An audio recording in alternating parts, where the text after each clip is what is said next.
Hello, welcome to another exciting episode of Cracking the Rich Code, the podcast. I am your host, John Verico, and wait till you see my guest today. This woman is a bundle of energy. She has a background in dance. She's an artistic director. She has written multiple books on multiple topics, and I can't wait to get into the discussion on that. She is a coach. She is a resilience coach. She's a speaker and founder of Take Courage, the momentum um, framework for Take Courage. I can't wait to hear more about that. And she's written her chapter in Cracking the Rich Code, Volume 20, which, as of this recording, is the latest issue out. Rose Marcum. And let's say hi. Good morning. How are you, Hello. Ashley? Good morning. Good. Good. First of all, congratulations on the new book coming out, Cracking the Rich Code, Volume 20. But I know you're not new to getting published, and that we're going to learn a little bit more about that as well. But let's just kind of start off a little bit about kind of who you are. You have a pretty broad spectrum background of mostly with kind of helping people in a variety of different ways. So can we talk a little bit about kind of how you evolved into this realm? Yeah.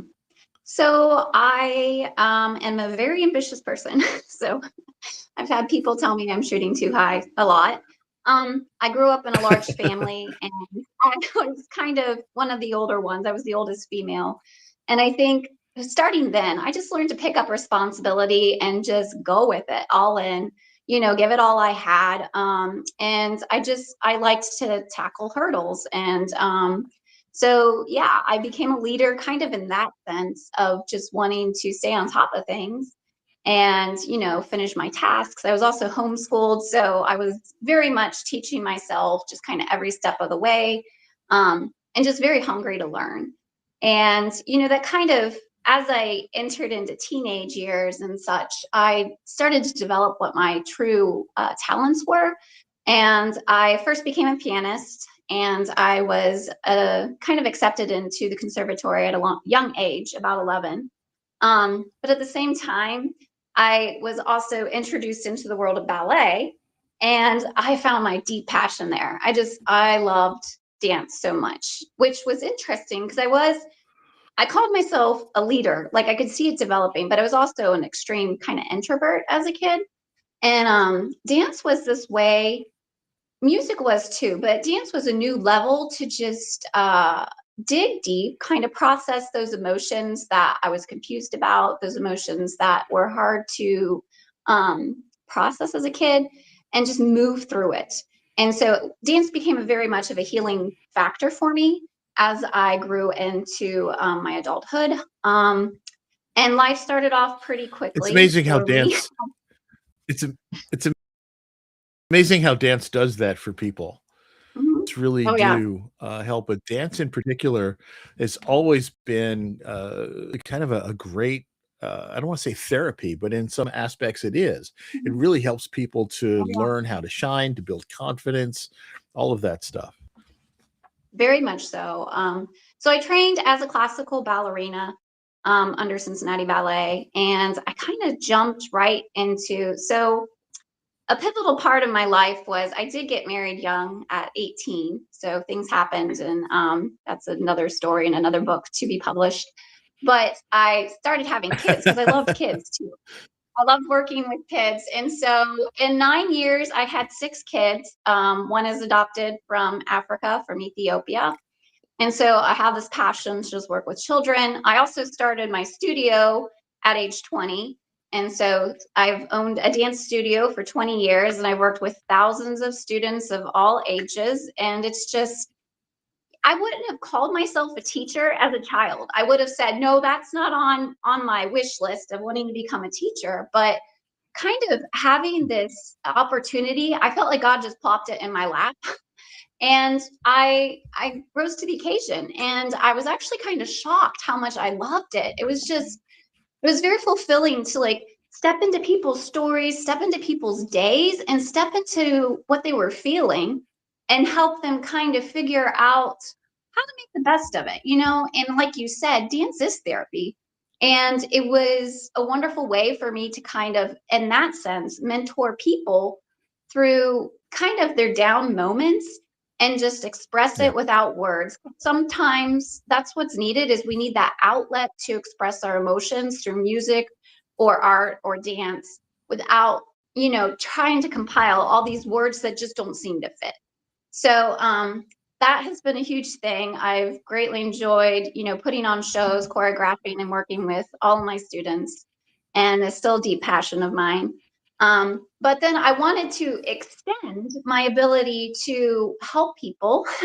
Not everybody wants to dance. I don't know why, but there's some non-dancers out there. So I thought, well, what other ways can I help people? Um, so I did I've always been become a fond of the Pilates saying, "Dance instructor like too. nobody's watching." Um, but I became the Pilates instructor, and then I dove into becoming an author, because I was like, there's other levels that I wanted to reach into, even my students, and be able to kind of speak encouragement and truths and hopes, and just give them kind of more layers of confidence that you can pour into that at Right. dance class. But I felt like I wanted to give even more than that. So I wrote a dance series for all ages. There's 3 different books. It's 3 different age categories. And then I have a very dyslexic son, So I'm sorry, and what are those books about? the dance series. Mhm. Okay, Finding the Dancer Within is the dance series. And it just kind I of love it. is a support book for each of those age categories. It tells them what to expect and just kind of how to navigate the thoughts and the feelings, and how to enter into a dance class and get the best out of it. I love that. And But those are for which age the groups? other, those age groups, 3 to 5, kind of 5 to 8, preteen age, and then teen and adults. Love it. See, I'm making you talk about that because I want people to go and find this stuff. Yeah, I like that. Sorry. They're on Amazon, and I have a books.by page as well.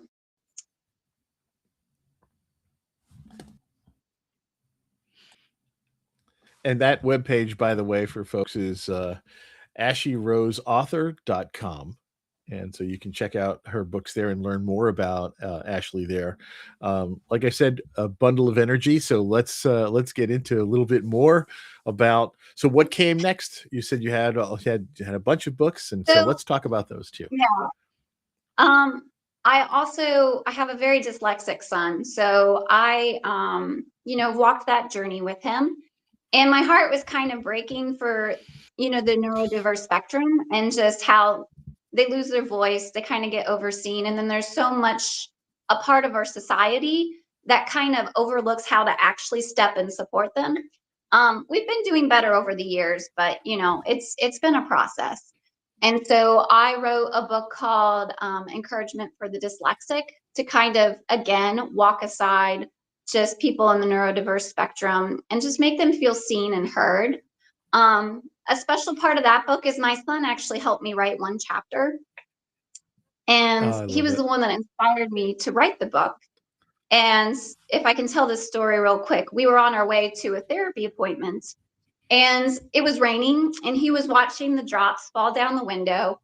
And he's like, Mom, he's like, wouldn't it just be so amazing if you could jump from one raindrop to another raindrop, and each raindrop was a different world that you could discover and explore? I was like, Zeb is his name. I was like, that's brilliant.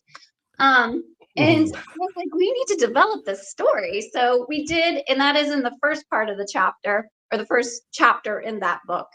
But yes, I get excited about neurodiversity as well, and helping people, whether it's through dance or just giving them a space to feel seen and heard, is very important.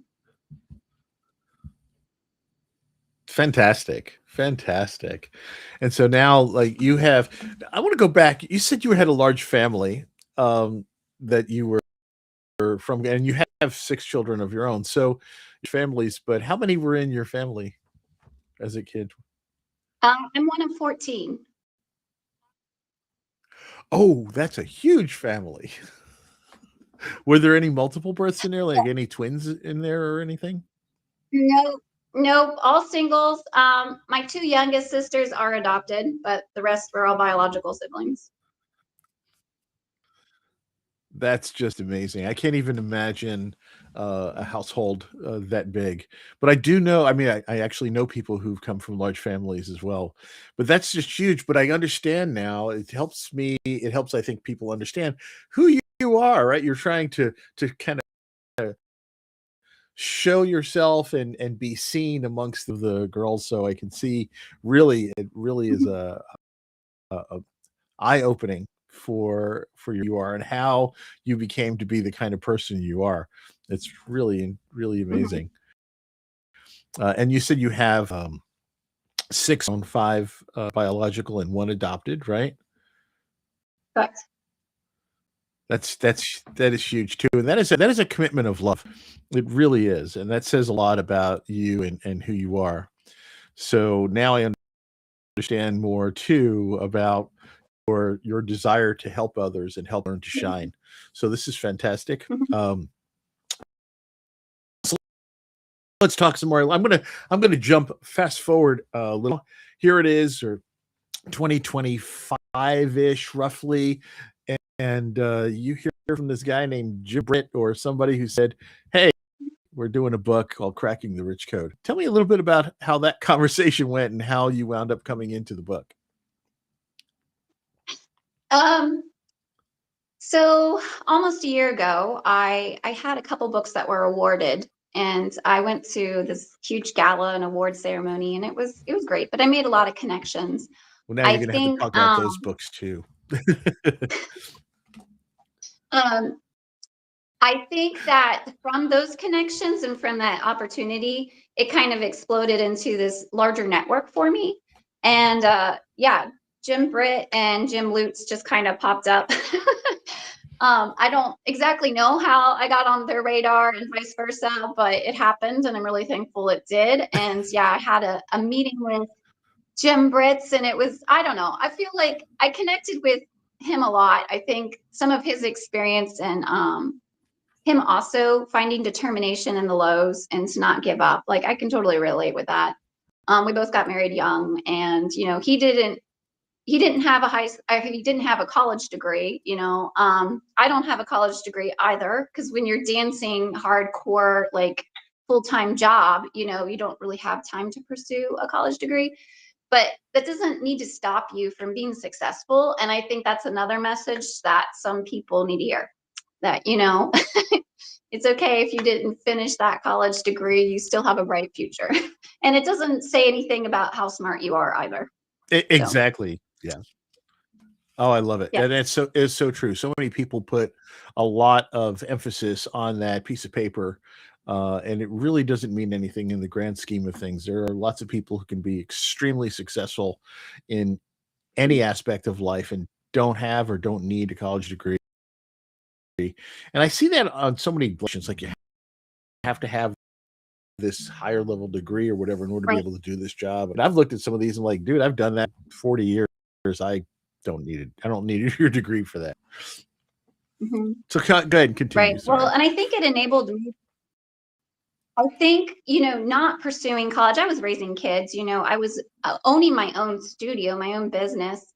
And so there was a lot like from my childhood where I just jumped in and learned things. It continued throughout my life. And I've done a lot of crazy things, and most of them have been successful, but I'm not afraid to try things. Like I love to dive in, I love to experience and see if it's a good fit. I love Um, it. you know, yeah, so I could go on and on, but we can stay on topic. We could stay on topic or we can just drift all over the place. But that's fine because the whole purpose of this get people to know you, right? And if your mind is always going here and there and all that other stuff, that's fine. But I really like the fact that you said that you weren't afraid to try things. And I think that really Mhm. very insightful, and it's also very helpful for people to realize that, even if there's a potential for failure, you should try things anyway, because you never know what's going to work out. Um, and Right. so, I think the more, and I'm not talking about crazy chances. I mean, I'm not one of those jump out of the airplane, but I really think, trying things and not being afraid to fail, and not take yourself so seriously, that you're willing to experience what life has to offer, and all the different ways that you can act for other people. And I think Oh, you're for sure. really right in that zone. Right. So to kind of finish your So for question those of you about who are Jim Britt, tuning in, um, oh, go ahead. Yes, you want me to finish go this ahead. part? Okay. Yeah, So go ahead and Jim Britt, finish the Jim Britt story. okay.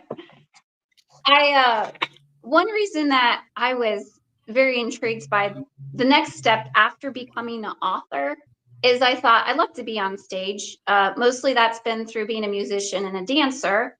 When I've, put on performances, I've, been able to speak to the audience, and I love helping the audience feel like they're part of the production or whatever's going on stage. I love to draw them in and make it just a very energy filled, unified experience for everybody. And so I've been doing that for 20 years. And I thought, well, a good next step would be to become a public speaker. um, and so connecting with Jim Britt and all these other people, the award ceremony, Jim Lutz, and just some of these people that have already walked this path was just a perfect another God plopping it in my lap type experience where I'm like, okay, I think I need to try this. So yeah, becoming a public speaker was the next step after becoming an author, and they kind of just they fit well together. And I love it. What do you speak about? so my main talk is called Take Courage, and my grandma, who's also an award-winning author, um, she's the one that kind of helped me found that title. And again, I love to encourage people. So, and it's also, courage doesn't just happen. Like you have to grab it, you have to be proactive about it. So I developed this focus momentum framework, and the focus part, it was find your goal, organize your path, cultivate your time and habits, unclutter your mind and your soul, and then step forward boldly into those dreams, and just live bravely. So that's kind of my framework. I have a lot that I add into each category. I also am able to kind of adjust the framework per audience. Um, I've worked with all ages. So I mean, whether it's a 2.5-year-old that barely talks and walks, or whether it's a 70-year-old, or 80, 90, whatever, I just I have this heart of seeing people where they're at. So my focus framework, I have several different variations of it, and some are for leaders. I have some for youth. I've presented to youth, women. I have a couple women's conferences coming up, and grief. So one of the books I didn't mention was my book of poetry called Ash Covered Roses, and that has been a compilation of 20 years of very raw feelings of me just kind of crying out to God, and to just trying to find sense of some of these inner things that I couldn't Right. process very well. And so dance, music, poetry, like those were kind of a start of it. So stepping into the world also of grief, because people, they need their hands held. They need to be kind of gently supported during that time. And there's different ways to do that, but it's also another audience that I'm sensitive and want to speak into.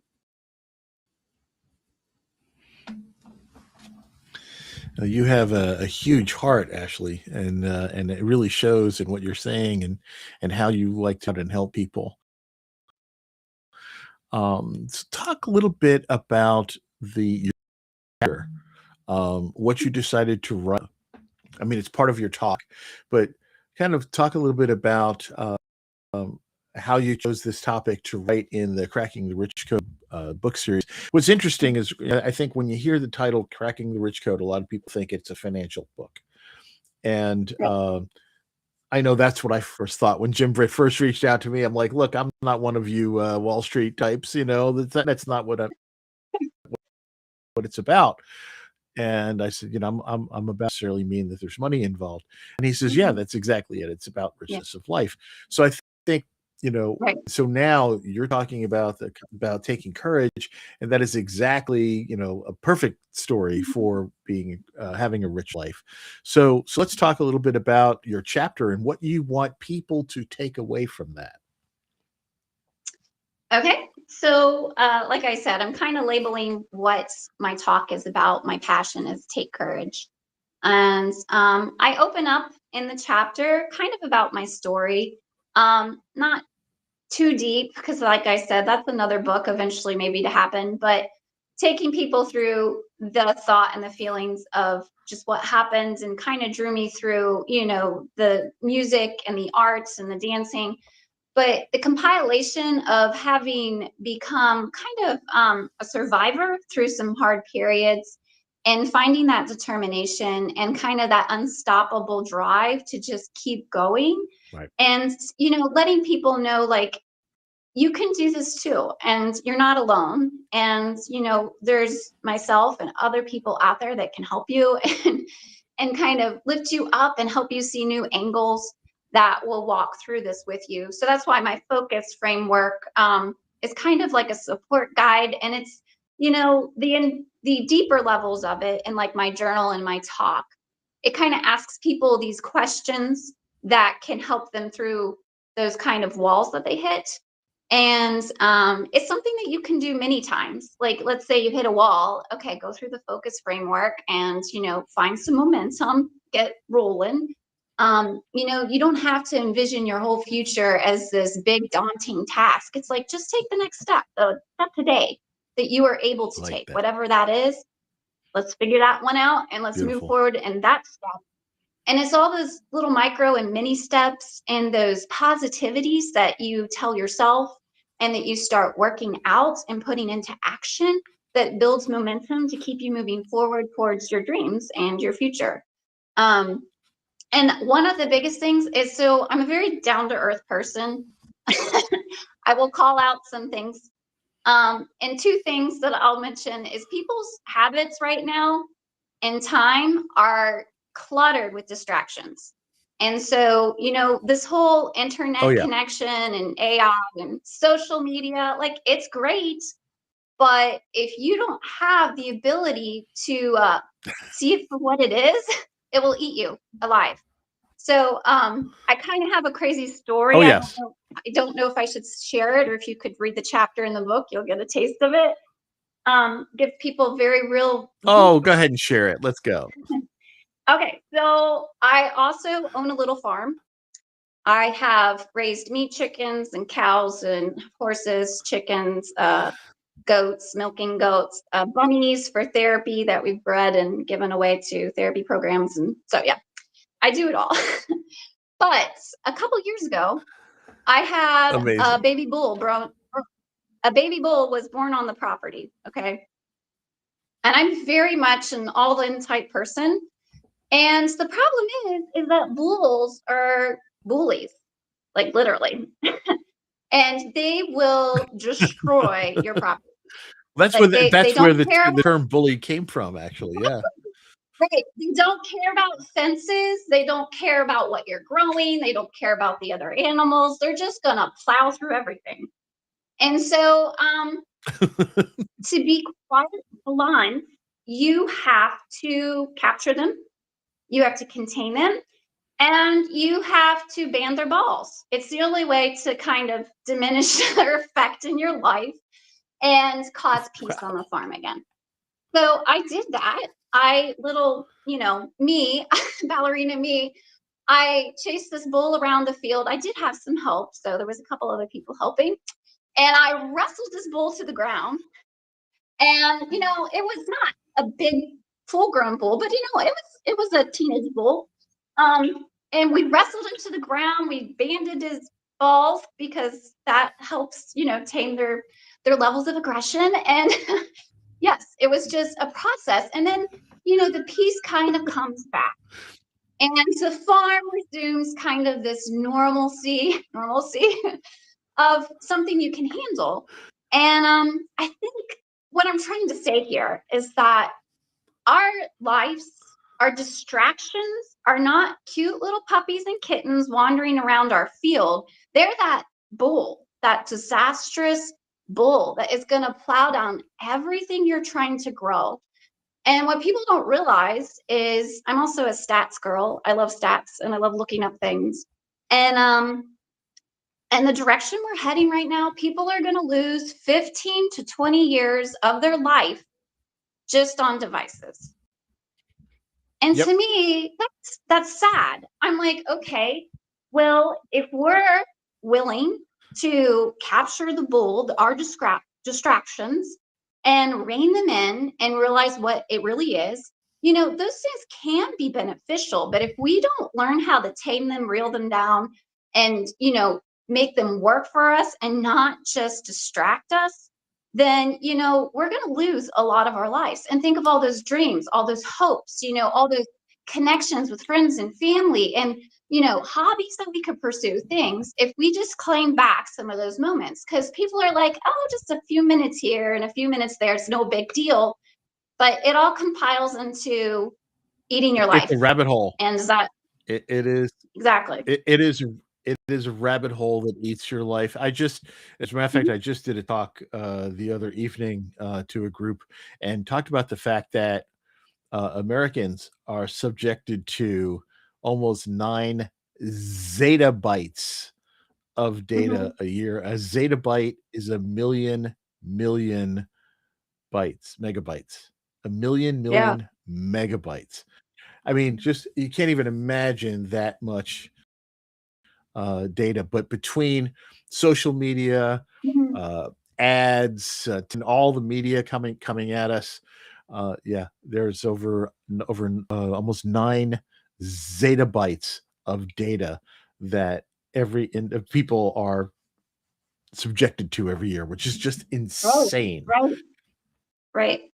Yes, and we need to call out the elephant in the room. I mean, some people are aware of it, but too many people are not really aware of how much it's going to take from them. It's going to steal from their lives if they're not willing to kind of cultivate those time and habits is, part of my talk. It's a very strong part of my talk. Absolutely. This has been great. I can't believe we're out of time already. This is just crazy.